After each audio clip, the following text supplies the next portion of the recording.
Hello बच्चों, let's read the question. Question है which of the following relations is or are correct according to Freundlich? X by m is a constant. X by m is a constant into p to the power 1 by n जहाँ पे n 1 से ज़्यादा है. फिर है x by m equal to constant into p की power n जहाँ पे n 1 से ज़्यादा है. तो देखो बेटा यहाँ पे हमारा की कॉन्सेप्ट क्या होगा. देखो आपको ऑप्शंस भी दिए हुए हैं यहाँ पे. All are correct, all are wrong, 2 is correct, 3 is correct, ये दिया हुआ है.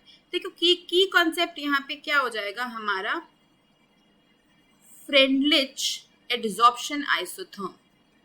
फ्रेंडलिच ने एक एडजॉर्प्शन आइसोथर्म दिया था. आइसोथर्म मतलब कांस्टेंट टेम्परेचर पे उसने क्या किया था, x by m versus p का एक कर्व प्लॉट किया था.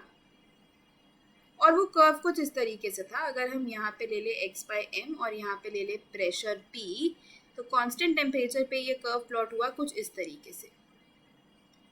ओरिजिन से ही स्टार्ट होगा ये, है ना. ओरिजिन से ही आपका ये जो कर्व है ये स्टार्ट होने वाला है कुछ इस तरीके से, ऐसा होगा. एंड इसने जो इक्वेशन दी थी वो ये दी थी कि x बाय m जो होता है वो p की पावर 1 बाय n के प्रोपोर्शनल है. अब बात ये आती है कि x क्या है, m क्या है. देखो x होता है एडजॉर्बेंट का कितना अमाउंट है, मतलब कितना अमाउंट ऑफ सब्सटेंस एडजॉर्ब हुआ है. और m क्या होता है, सॉरी x होता है अमाउंट ऑफ एडजॉर्बेट, जो सब्सटेंस एडजॉर्ब हो रहा है ना. जो सब्सटेंस एडजॉर्ब हो रहा है उसका अमाउंट x से रिप्रेजेंट होता है. और जो एडजॉर्बेंट है यानी कि जिस पे एडजॉर्प्शन हो रहा है उसका मास m से रिप्रेजेंट होता है. तो ये हमें एक्सटेंट ऑफ एडजॉर्प्शन बताता है कि कितनी एडजॉर्प्शन हुई है, कितना आपका सब्सटेंस जो है एक दूसरे सब्सटेंस पे आके एडजॉर्ब हुआ है. क्या what is the extent of adsorption is told by x by m वाली टर्म. तो x बाय m जो होती है वो प्रोपोर्शनल होती है डायरेक्टली प्रेशर की पावर 1 बाय n के, जहाँ पे n एक कांस्टेंट है और n की वैल्यू ग्रेटर देन 1 होती है. तो जब इस इक्वेशन को हम सॉल्व करते हैं और प्रोपोर्शनैलिटी हटाते हैं तो एक कांस्टेंट ऑफ प्रोपोर्शनैलिटी ऐड होता है k p की पावर 1 बाय n. तो ये यहाँ पे याद रखना है कि n हमारा 1 से ज़्यादा ही होना चाहिए.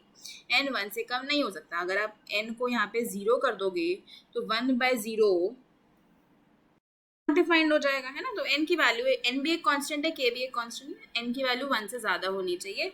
तो हमारा जो करेक्ट आंसर होगा यहाँ पे क्या होगा, अगर आप सारी स्टेटमेंट्स देखो, x बाय m एक कांस्टेंट है. स्टेटमेंट गलत हो गई ना, क्योंकि x बाय m सिर्फ कांस्टेंट नहीं है, p पे भी डिपेंड कर रहा है. तो p वाली टर्म होना भी बहुत ज़रूरी है. x by m is constant into p. तो यहाँ पे जो कांस्टेंट है मतलब ये k की बात कर रहे हैं यहाँ पे, है ना.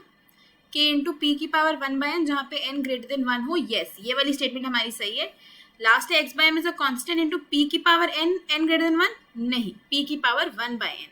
तो 1 2 3 में से सिर्फ सेकेंड वाली स्टेटमेंट करेक्ट है. तो हमारा जो करेक्ट आंसर आ जाएगा वो ऑप्शन 3 हो जाएगा, है ना.